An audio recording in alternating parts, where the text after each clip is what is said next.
আলুর দম করবো। মাখা আলুর দমের জন্য পেঁয়াজ, মরিচ, আদা, রসুন সব কিছু একবারে দিয়ে সুন্দর করে মাখিয়ে দিতে হয়।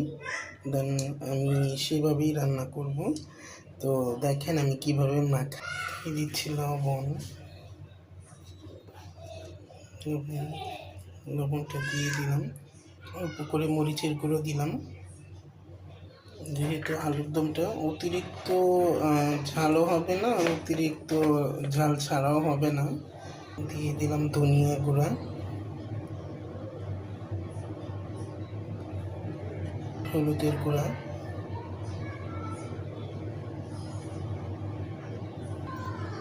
এবার দিয়ে দিব আদা রসুন বাটা,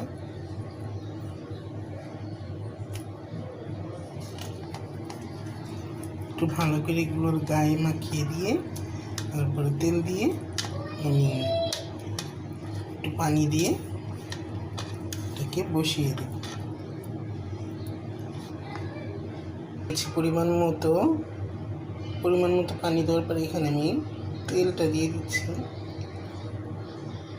এবার আমি ঢেকে বসিয়ে দেব আলুর দম।